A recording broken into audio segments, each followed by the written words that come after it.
সে বলছে আমাদের এক বিএনপির নেতা আসবে, 15-16 বছরের একটা বাচ্চা মেয়ে জোগাড় করে রাখো।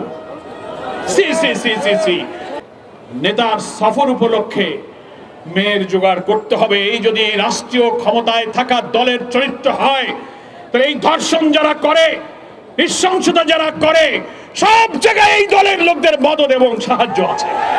স্বরাষ্ট্রমন্ত্রী আর সর্বমন্ত্রী সংবিধানের টানাটানি ছেড়ে মানুষের জীবনের নিরাপত্তার দায়িত্ব পালন করুন। কাজ নাই, আজকে গেছেন আপনারা মিরপুরে গরিব মানুষের বস্তি উচ্ছেদ করার জন্য। দুঃখী, বঞ্চিত, অন্নহীন, গৃহহীন মানুষেরা সেই পুলিশকে ধাওয়া করেছে। আমরা পুলিশের ধাওয়া পছন্দ করি না, কিন্তু গৃহহারা মানুষকে যখন আপনি উচ্ছেদ করতে যান, অস্তিত্ব যখন টেকে না, তখন তার বাঁচার জন্য আর কোনো উপায়ও থাকে না। সে পুলিশেরা সেখান থেকে ধাওয়াকে ফিরে আসছে। হামে প্রতিদিন লোক মারা যাচ্ছে, 10, 20, 25, কয়েক শত শিশু। আপনার ঘরে, আমার ঘরেও তো শিশু আছে, আমরাও তো শিশুদের পিতা মাতা। শুধু আপনি আগে দোষ দেবেন, আগের সরকার টিকার ব্যবস্থা করেনি।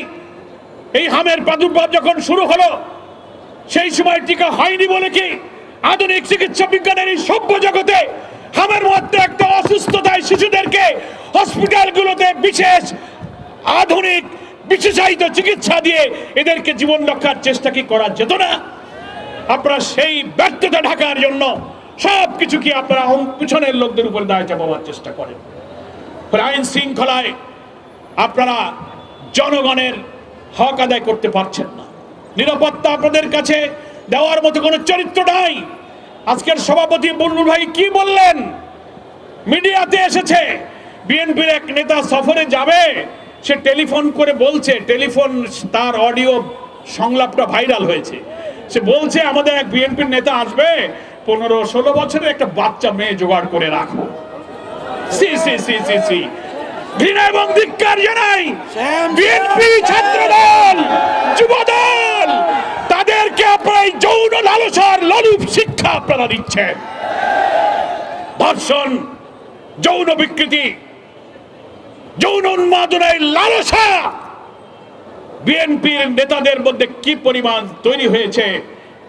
নেতার সফর উপলক্ষে মেয়ের জোগাড় করতে হবে। এই যদি রাষ্ট্রীয় ক্ষমতায় থাকা দলের চরিত্র হয়, তাহলে এই ধর্ষণ যারা করে, নৃশংসতা যারা করে, সব জায়গায় এই দলের লোকদের মদত এবং সাহায্য আছে। শুধু গ্রেফতার করে মানুষকে সামাল দিলে হবে না, এমন বিচার করতে হবে প্রত্যেকটি শিশুর পিতার হৃদয় যেন প্রশান্ত হয়। প্রয়োজনে আইন সংশোধন করে ধর্ষণ এবং মৃত্যুর শাস্তিতে মৃত্যুদণ্ড, কারাগারের মধ্যে ফাঁসিতে মৃত্যুদণ্ড দেওয়া হয়। বাংলাদেশের ফৌজদারি দণ্ডবিধি প্রয়োজনে সংশোধন করে ইসলামিক জুরিসপ্রুডেন্সে বলা হয়েছে এই সব নৃশংস হত্যার বিচার প্রকাশ্য জনগণের মধ্যে, তাকে সামনে এই মৃত্যুদণ্ড দিলে গোটা জাতির মধ্যে অপরাধ সম্পর্কে আতঙ্ক তৈরি হবে। প্রয়োজনে আপনি তাই করুন। নৈতিক শিক্ষা, ইসলামী শিক্ষা, মানুষের অন্তরে আল্লাহর ভয়, আখিরাত পরকালের ভয় সৃষ্টি করার জন্য জামাত ইসলামী, আলেম ওলামারা যেখানে ইসলামী শিক্ষা নৈতিকতার কথা বলে আসে, তখনই আপনারা বলেন উনাদের উপরে জঙ্গিবাদের ভূত চেপেছে। ইসলামী নৈতিকতা তৈরি না হলে এইভাবে আপনার শিশুরাও ধর্ষিত এবং নিষ্ঠুর ভাবে নিহত হবে।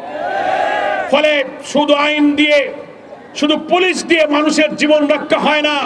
তার জন্য নৈতিকতা, চরিত্র, মানুষের অন্তরে আল্লাহর ভয়, আখিরাতের ভয় জাগানোর মতো শিক্ষা তৈরি করতে না পারলে এই নিষ্ঠুরতা থেকে বাঁচার আর কোনো পথ আমাদের নেই।